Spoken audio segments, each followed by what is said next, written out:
예전에 유행하던 어떤 브랜드의 점퍼가 있었습니다. 패딩 점퍼인데요.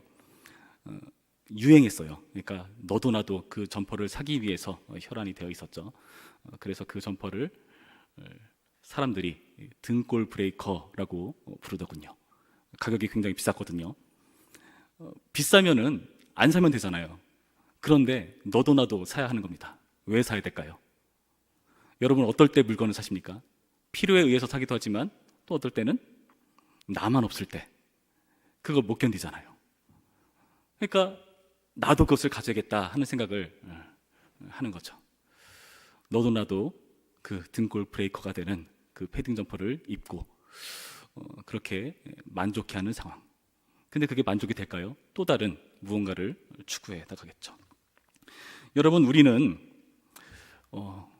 우월해지기 위해서 혹은 열등해지지 않기 위해서 그런 비교의식에 사로잡혀서 발휘되는 것이 있습니다. 그것이 바로 탐심이죠. 우리의 욕심과 우리의 그런 마음들이 그런 비교의식에서 생겨나는 게 아닌가 하는 생각을 가져봐요. 비교한다는 것은 내가 남들보다는 좀 나아져야 한다는 그런 기대와 그런 목적의식이 있는 것 아니겠습니까? 그런데 오늘 우리가 살펴보는 소결이 문답에서는 이 탐심을 금지하고 있습니다. 79문 제가 질문할 테니까 여러분 답변해 주시기 바랍니다. 10번째 계명은 무엇입니까? 10번째 계명은 내 이웃의 집을 탐내지 말라. 내 이웃의 아내나 그의 남종이나 그의 여종이나 그의 소나 그의 낙이나 물은 내 이웃의 소유를 탐내지 말라입니다. 여기 나타난 집, 아내, 남종, 여종, 소, 나귀 이런 것들은 그 당시 고대 사회에서 재산을 대표하는 그런 품목들입니다. 그러니까 이런 것들에 대해서 남의 것을 탐한다는 것은 어떤 의미가 있겠습니까? 그 당시에도 이런 비교의식이 있지 않았나 하는 생각을 가져봐요. 내가 더 높아져야 되고 무시당하면 안 되고 그런 우열을 따지는 그런 기질들. 그런데 우리는 한편으로 생각해 볼 필요가 있는 게 그런 탐심은 사실 외적으로 표현되는 건 아니잖아요. 내 안에서 생겨나는 마음 아닙니까? 내 마음에 있는 어떠한 상태를 말하는 걸 텐데 어째서 이것을 금하고 있는 것일까? 누군가에 피해를 준 것도 아니고요. 왜 이것을 금하고 있는 걸까요? 왜 마음으로 하는 것도 죄라고 말하고 있는 것일까요? 이런 부분을 살펴보면 하나님께서는 우리의 내면을 굉장히 주목하신다는 생각을 가져봅니다. 하나님께서 어떤 말씀을 하셨는가? 예수님께서 마태복음 5장 말씀에 음욕을 품고 여자를 보는 자마다 마음에 이미 간음하였느니라. 그런 마음의 죄에 대해서 다루고 계시거든요. 하나님께서 우리 마음의 죄를 지적하고 계시는 거죠. 그리고 더 부담스러운 것은 그 하나님께서 우리 마음을, 우리 중심을 살펴보시는 분이라는 겁니다. 사무엘상 16장 7절 말씀에 내가 보는 것은 사람과 같지 아니하니 사람은 외모를 보거니와 나 여호와는 중심을 보느니라. 여러분, 그렇다면요, 이 말씀이 굉장히 부담스럽습니다. 사실 우리가 예배드리다가 이게 딴 생각을 하거나 다른 데 집중하거나 예배에 온전히 집중하지 못할 때가 많은데 하나님께서 우리 중심을 보세요. 갑자기 부담이 확 되죠? 예배를 잘 드려야겠다는 생각 들지 않으십니까? 그러한 마음의 부담이 생기는 겁니다. 우리 중심을 보시는 하나님, 여러분, 하나님 어떤 분이시죠? 거룩하시고 온전하신 분이시죠. 그 하나님의 기준이 여러분 어떻겠습니까? 굉장히 철저한 의를 우리 가운데 요구하신다는 거죠. 온전하신 하나님께서, 거룩하신 하나님께서 우리 중심을 들여다보시면서 우리 마음의 문제를 건드리시는 것. 여러분, 탐심을 그래서 이런 높은 기준치를 적용하는 죄라고 할 수 있을 것입니다. 그리고 또한 이 탐심은요, 모든 악행의 원인이 됩니다. 야고보서 1장 14절 말씀부터 보시면 오직 각 사람이 시험을 받는 것은 자기 욕심에 끌려 미혹됨이니 욕심이 잉태한 즉 죄를 낳고 죄가 장성한 즉 사망을 낳느니라. 욕심에서 죄, 죄에서 사망으로 점점 심화되는 모습을 보여주고 있습니다. 디모데전서 6장 8절부터 10절까지 말씀에 이렇게 되어 있습니다.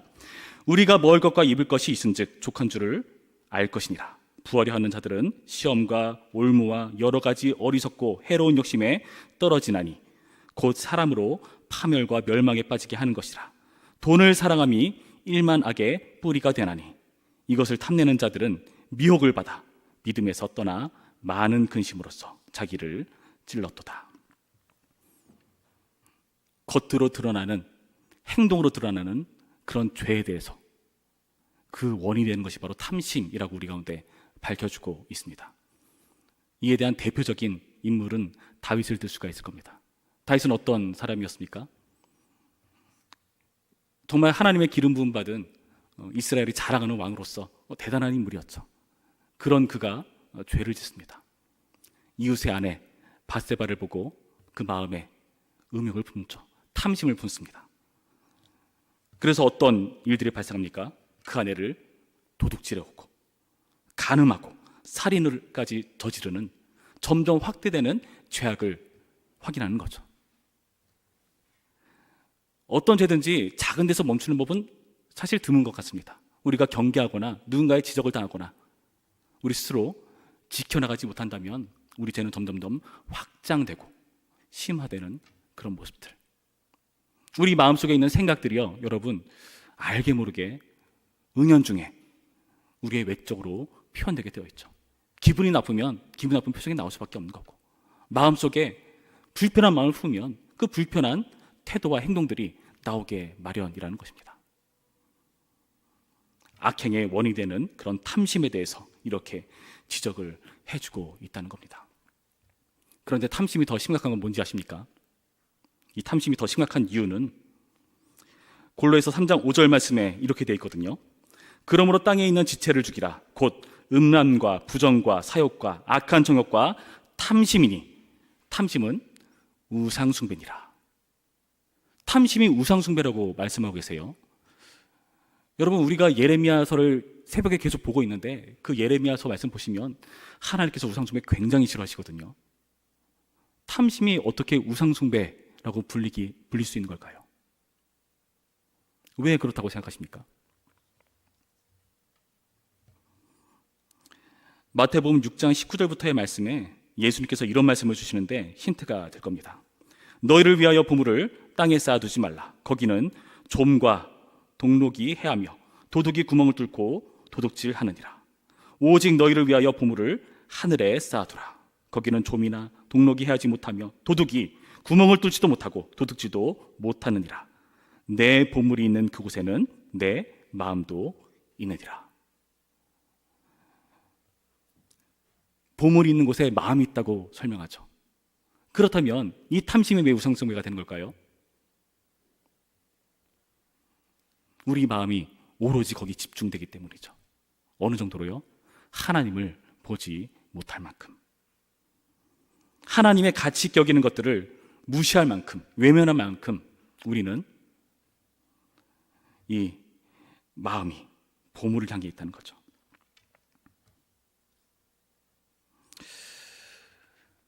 여러분, 그래서 우리는요, 그 보물을 향해 있기 때문에, 우리 마음이 그 보물을 향해 있기 때문에 우리 스스로의 모습을 보면은 항상 불평불만이 많을 때가 있죠. 항상 뭐가 부족하잖아요. 온전한 적이 없잖아요. 만족스러운 적이 없잖아요. 그래서 계속 불평불만이 쏟아져 나오는 것 아닙니까?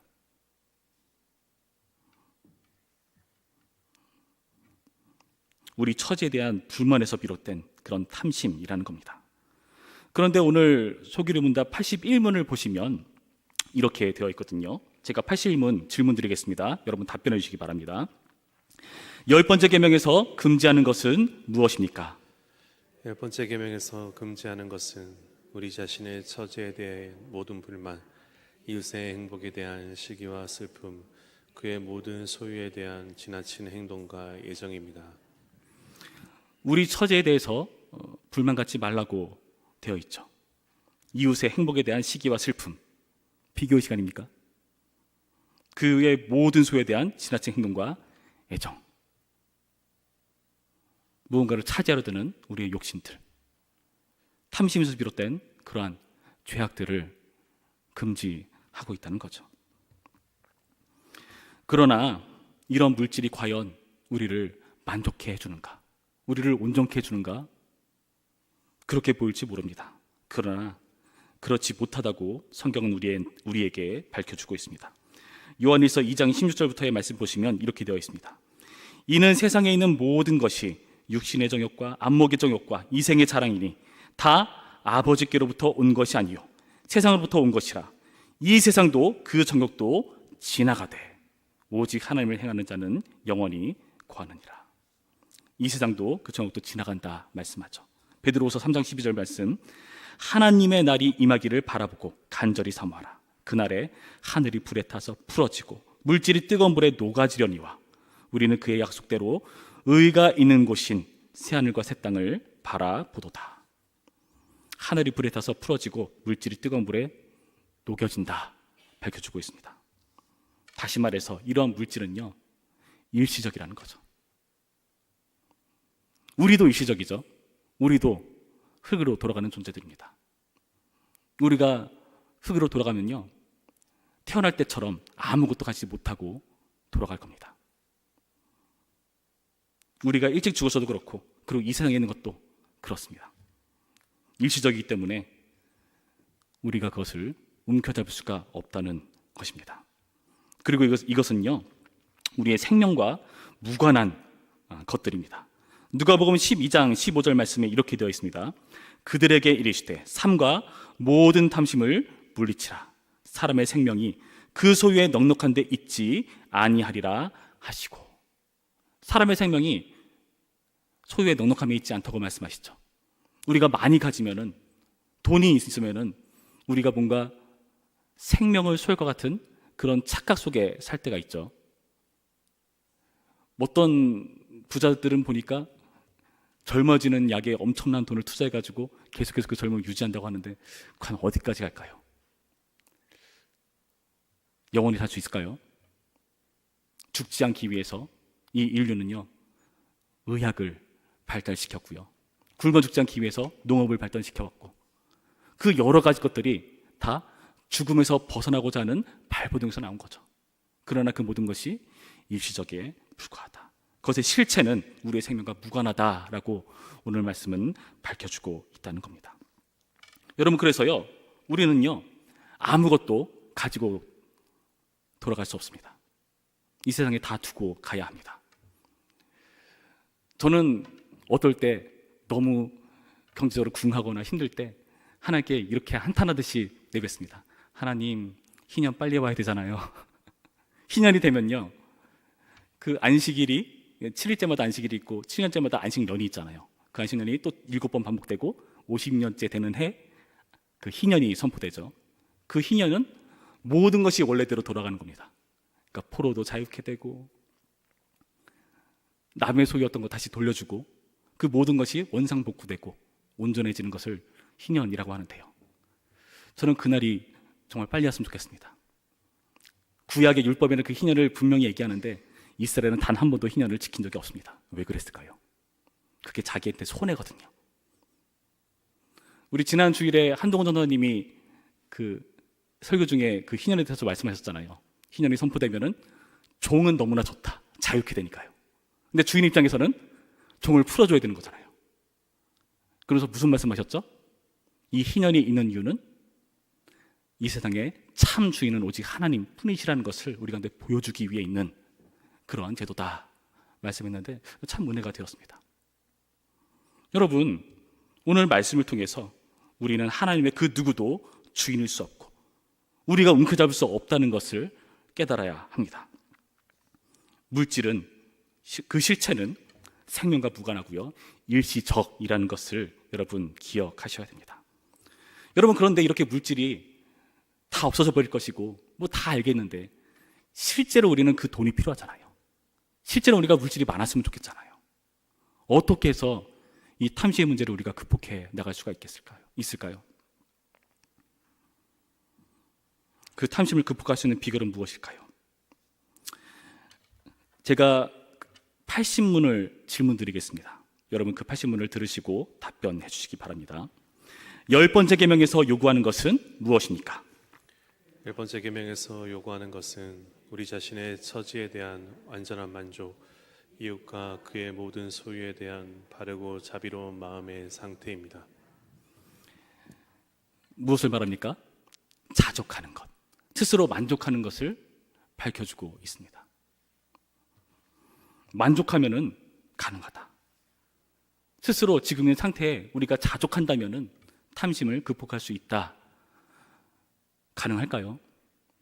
여러분, 우리가 자족할 수 있는 비결은 무엇일까요? 우리의 실제적인 물리적인 물질을 보면 만족할까요? 그렇지가 않습니다. 자족할 수 있는 비결은요, 우리에게 그 소유를 허락하시는 분이 어떤 분이신지를 알아야 가능합니다. 우리 하나님은 어떤 분이십니까? 그 하나님은 크신 하나님이십니다. 예전에 사문을 할 때 하나님의 속성에 대해서 제가 말씀드렸었는데요. 그 하나님의 속성 중에 이런 속성이 있었죠. 무한하시고 영원하시고 불변하시는 하나님. 이 세상의 물질은 어떻죠? 일시적이고 생명과 무관합니다. 그러나 하나님은 무한하시고 영원하시고 불변하세요. 여러분, 무엇을 붙잡아야 겠습니까? 당연히 하나님을 붙잡아야죠. 이 세상의 모든 물질이요, 하나님이 만드신 거잖아요.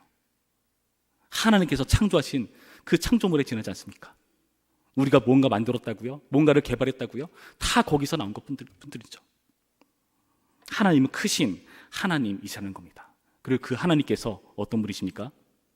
우리와 함께 하시는 하나님이라고 밝혀주고 계십니다. 히브리서 13장 5절 말씀 보시면 이렇게 되어 있습니다.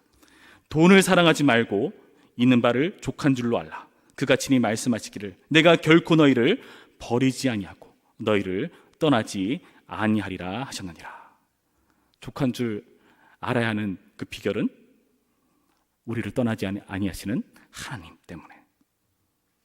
그 하나님께서 창세기 15장 말씀에 아브라함한테 이렇게 말씀하십니다. 아브라함아, 두려워하지 말라. 나는 내 방패요 너희 지극히 큰 상급이니라. 아브라함이 아무런 연고 없이 위기 가운데 처했을 때 하나님은 그 아브라함에게 상급이요 방패가 되시다고 말씀하십니다. 레위기 18장 20절 말씀, 여호와께서 또 아론에게 이르시되 너는 이스라엘 자손의 땅에 기업도 없겠고 그들 중에 아무 분깃도 없을 것이나 내가 이스라엘 자손 중에 내 분깃이요 내 기업이니라. 레위 지파에게 하신 말씀이죠. 레위 지파의 아론에게 너는 기업도 없다, 아무 분깃도 없다, 그러나 내가 기업이고 분깃이다 말씀하십니다. 아론처럼 하나님을 전력으로 힘쓰는 사람에게 아무것도 없이 하나님이 내가 너의 전부야 라고 하면 위로가 될까요? 저는 이 말씀 묵상하면서 어떨 때는 만약에 이 아론이 목사님이라고 본다면 정말 아무것도 없는데 하나님 오셔서 내가 너의 전부야 라고 한다면 위로가 될 것인가? 근데 위로가 됩니다. 위로가 돼요. 하나님께서 우리의 위로가 되심을 우리의 인생 가운데 보여주시고 써 내려가십니다. 예전에 제 아들 선민이가 약과라는 걸 먹어봤어요. 미니 약과. 우리 교회에 어떤 마음씨 착하고 예쁜 누나가 있는데요, 선민이에게 약과를 줬습니다. 얘가 이 약과를 처음 맛보고 이게 너무 맛있는 거예요. 어떻게 했습니까? 더 달라고 막 달려드는 거죠. 근데 그 누나도 먹어야 되잖아요. 제가 난처했습니다. 어떻게 했을까요?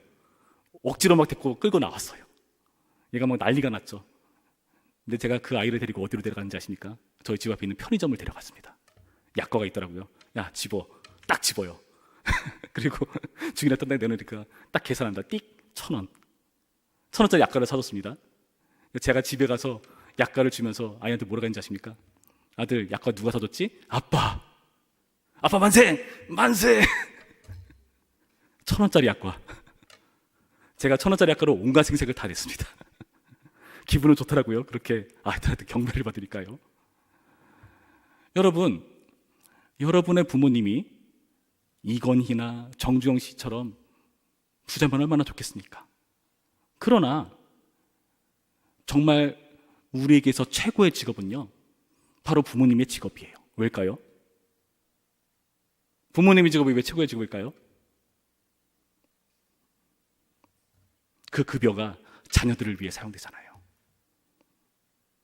정주영 씨의 돈, 이건희 씨의 돈, 우리가 쓸 수 없는 거죠. 아무리 많이 번다는데 우리와 상관없는 돈입니다. 그러나 부모님의 번 돈은 그 자녀를 위해 사용됩니다. 여러분 놀랍지 않습니까? 하물며 하나님께서 우리의 아버지시라면 여러분은 어떻겠습니까?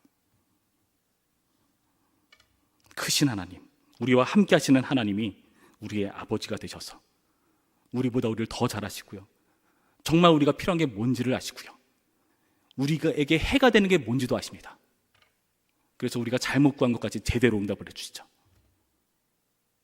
우리는 이 세상의 관점에 매몰되어 있어서요, 탐심 때문에요, 하나님께서 기도 응답을 안 해주신다라고 투덜거릴 수는 있습니다. 그러나 그게 진정한 응답이죠. 왜요? 우리의 탐심이 아니라 하나님께서 우리에게 가장 좋은 것을 주시는 분이시니까 그렇습니다. 이 비결을 알기 때문에 사도 바울은 이렇게 우리 가운데 이야기해 줍니다. 빌립보서 4장 11절부터 13절까지의 말씀입니다. 어떠한 형편이든지 나는 자족하기를 배웠노니 나는 비천의 철들도 알고 풍부의 철들도 알아. 모든 일 곧 배부름과 배고픔과 풍부와 궁핍에도 처할 줄 아는 일체 비결을 배웠노라. 내게 능력 주신 자 안에서 내가 모든 것을 할 수 있느니라. 여러분, 이 말씀이 우리 자족의 비결이 되는 말씀이기를 바랍니다. 우리 하나님께서 우리의 아버지가 되시고요, 하나님의 아버지 되시기 때문에 우리는 남들이 알지 못하는 뭔가 믿을 구석이 있는 거죠. 여러분, 부모님이 부자면요, 아무리 부모님한테 손 안 벌리고 그렇게 산다고 할지라도 은근히 믿는 구석이 있어요. 은연중에 자기는 안 그런다 할지라도 은근히 믿는 구석이 있기 때문에 뭔가 안정적으로 보입니다. 그러나 그렇지 못한 사람은 굉장히 불안정해 보이죠. 여러분, 우리는 믿는 구석이 있습니다. 하나님의 아버지가 바로 우리의 믿는 구석이십니다. 그분은요, 여러분 놀라지 마십시오. 모든 것을 창조하신 분이시고요, 영원하신 분이십니다. 그분이 우리의 아버지시라고 말씀하십니다. 오늘 이 아버지를 우리의 자족할 수 있는 비결로 삼는 말씀이기를 주님의 이름으로 축원합니다. 기도하겠습니다. 참 좋으신 하나님 감사합니다. 오늘의 말씀을 통해서 우리에게 탐심이 아닌 자족할 수 있는 비결을 보여주시니 감사드립니다. 하나님, 우리는 너무나 많이 하나님께서 우리의 아버지라는 사실을 외면하고 놓쳐왔습니다. 그러나 이제는 나의 내면을 주목하면서 주님께서 원하시는 그 높은 기준치, 중심을 보시는 하나님을 의식하며 우리의 모든 탐심을 끊어내고, 그러기 위해서 우리 크신 하나님, 함께 하시는 하나님을 의존하는 자 되게 하여 주시옵소서. 자족하는 자 될 수 있도록 인도하여 주시옵소서. 감사드리며 예수님의 이름으로 기도했습니다. 아멘.